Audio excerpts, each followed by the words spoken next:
En el día de hoy vamos a trabajar circuitos de condensadores. Mi grupo está conformado por Jefferson Morales y Karen Villar, y quien les presenta Alexandra Colón.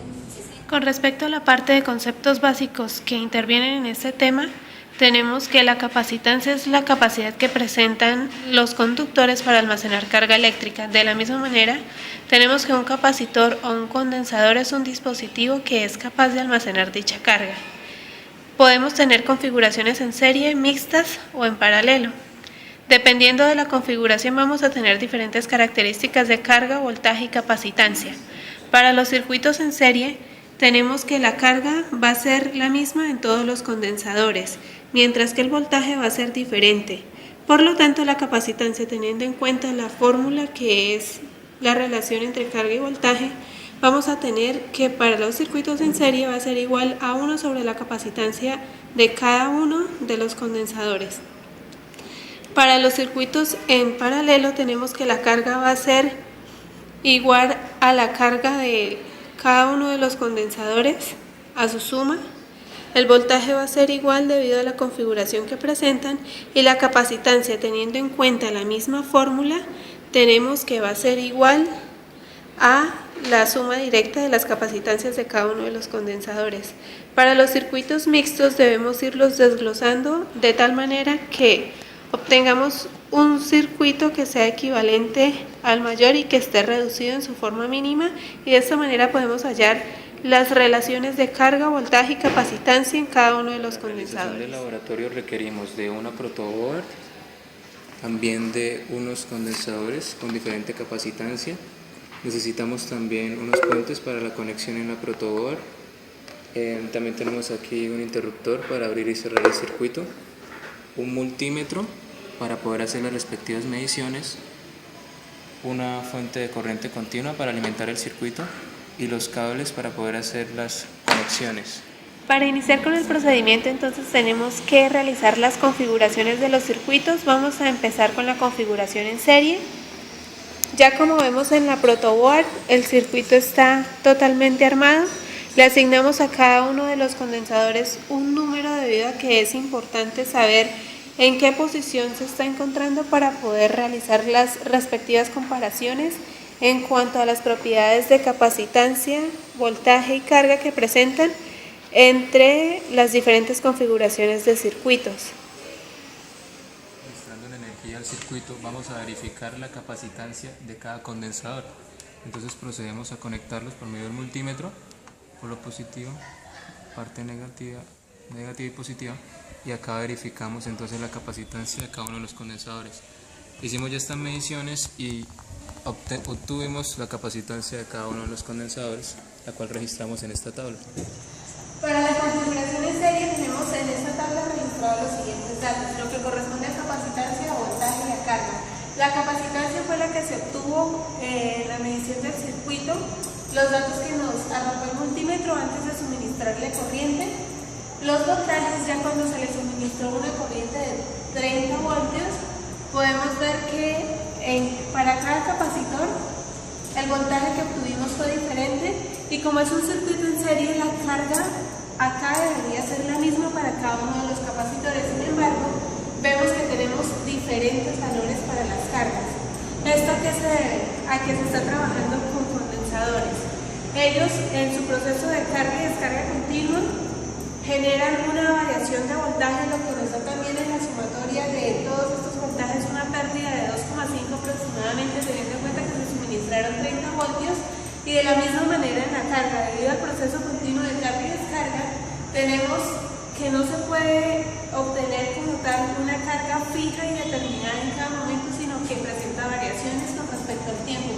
Es por esa razón que para este tipo de circuitos con condensadores también se presenta una variación en carga. Entonces acá vemos que hay diferencia y hay variación con respecto a la parte teórica y práctica del experimento. Circuito en paralelo, se le están suministrando 30 voltios y conectamos al multímetro para medir el respectivo voltaje que le entra a cada uno, que en este caso van a ser 30 por ser paralelo. Para la configuración en paralelo, de la misma manera que para la configuración en serie, registramos en la tabla los datos correspondientes a capacitancia, voltaje y carga. La capacitancia, de la misma manera que el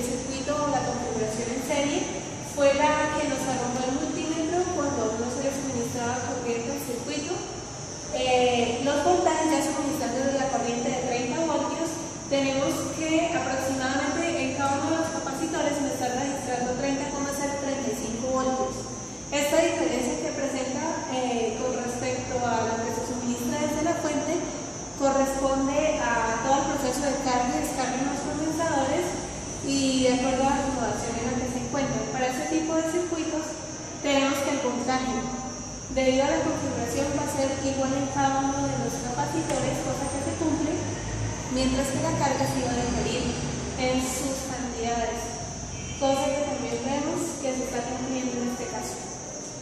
Un circuito mixto. Acá tenemos la configuración en serie y en esta parte está la configuración en paralelo. Procedemos a aplicar un voltaje para medir los voltajes que llega a cada condensador. El circuito mixto que se realizó para llevar a cabo este laboratorio fue la siguiente, la que vemos acá en el tablero. Entonces, para nosotros conocer las propiedades de cada uno de los condensadores con respecto a carga y voltaje, debemos desglosar este que es el circuito que se tiene inicialmente hasta su forma más reducida, que va a ser la representación del mismo como tal. Entonces empezamos el desglose, vemos que tenemos acá C4 y C5 en paralelo, entonces esos dos los podemos unir sacando una capacitancia equivalente 1 que nos va a dar este valor, quedándonos el circuito con la siguiente configuración. Acá ya vemos que nos queda toda la configuración en serie, por lo tanto de todos los capacitores podemos sacar una segunda capacitancia equivalente que va a ser la suma de los inversos de cada una. Veremos si hacemos acá el procedimiento dándonos este valor para una capacitancia equivalente 2 que como final nos va a dar la capacitancia del circuito reducido.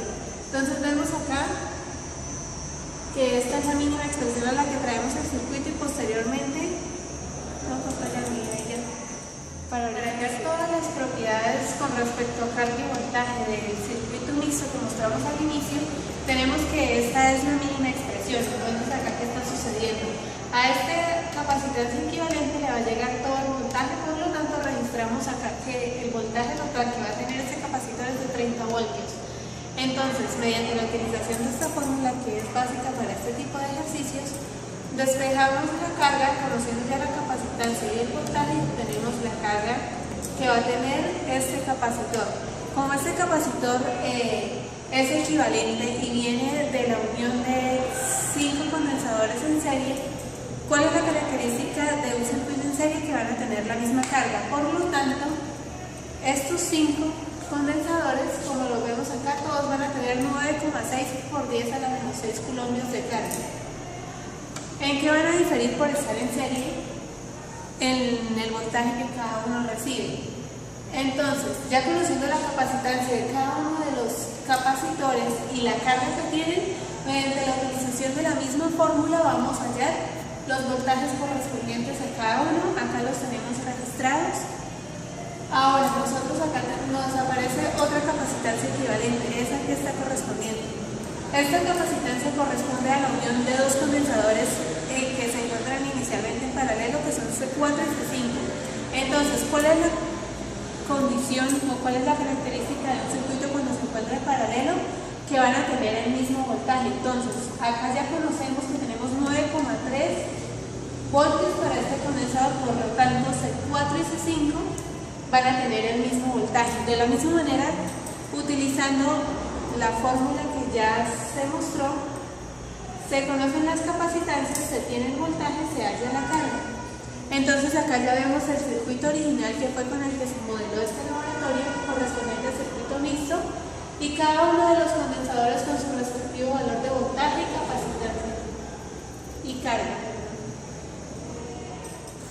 Lo nuevo que se realizará en este laboratorio es comparar la capacitancia que viene por defecto en el condensador que trae impreso en la etiqueta con la capacitancia que se puede obtener de manera teórica reemplazando valores de las dimensiones del condensador en la fórmula de Vamos a comparar los datos teóricos con los experimentales. Entonces tenemos estos dos condensadores. Este condensador tiene una capacitancia de 4,7 microfaradios y este tiene una capacitancia de 1 microfaradio. Entonces procedemos a tomar los datos del diámetro, porque este es un condensador coaxial. Entonces vemos que tiene un diámetro de 5.0 y Este tiene un diámetro de 1,2. Ahora vamos a mirar la longitud del condensador. Entonces tenemos que este mide 12,2 milímetros y este mide 12,4 milímetros. Tomamos un condensador de 4,7 microfaradios. Con un calibrador medimos su longitud y luego el radio exterior que tiene el condensador. Ahora, como no podemos hallar medir el radio interior, nos vamos a la fórmula de la capacitancia y hacemos el respectivo despeje hasta que llegamos a esta ecuación. Luego de reemplazar los valores, tenemos que el radio interior del condensador es de 2,54 por 10 a la menos 3 metros. Para comprobar la parte teórica, que es lo que queremos hallar, entonces nos tiene que dar este 4,7 o aproximado. Cogemos la fórmula que anteriormente habíamos utilizado de capacitancia y reemplazamos los respectivos valores. Al calcular tenemos que la capacitancia es de 4,7 por 10 a la menos 6 aproximadamente. Teniendo en cuenta el condensador 2, tomamos las respectivas medidas con el calibrador, obtuvimos la longitud y el radio externo del mismo. Por medio de la fórmula de capacitancia, procedimos a despejar el radio interno. De allí, tomamos este valor, tomamos esta ecuación y reemplazamos los valores. Aquí obtenemos el radio interno del condensador. Ya con estos datos, podemos en la fórmula de la capacitancia reemplazar todos los valores y obtener la capacitancia teórica del condensador, la cual, si notamos, nos da muy similar a la capacitancia que el condensador trae por defecto. Ahora, basados en los datos anteriores, vamos a proceder a calcular el porcentaje de error que hay para ambos casos, que son el condensador de 4,7 microfarads y el condensador de 1 microfarads. Bueno, entonces comenzamos con el de 4,7 microfarad. Tomamos como dato teórico el que viene impreso en la etiqueta del condensador, la capacitancia que dice que trae, restado de nuestro dato experimental, que en este caso sería la capacitancia que nos resultó de hallarlo mediante la fórmula, dividido en el dato teórico. Hay que tener en cuenta que pues esta fórmula se toma como valor absoluto su resultado, entonces aquí tendríamos este resultado y al multiplicarlo por el 100%, tendríamos el porcentaje de error. En este caso, para el de 4,7 microfarads fue de 0,0266%, y ahora pues procedemos a ver el porcentaje de error para el condensador de 1 microfarad. Entonces, de la misma manera, en la parte teórica, entonces la estamos viendo como el dato que viene en la etiqueta del condensador, de la capacitancia que dice que trae por defecto, restado de esta parte que sería la parte experimental, que en nuestro caso pues es la capacitancia hallada mediante la fórmula, dividido en el teórico. Esto también se toma como valor absoluto y acá se multiplica por 100 para poder obtener el porcentaje. En el caso entonces del condensador de 1 microfarad, el porcentaje de error es de 0,00913%.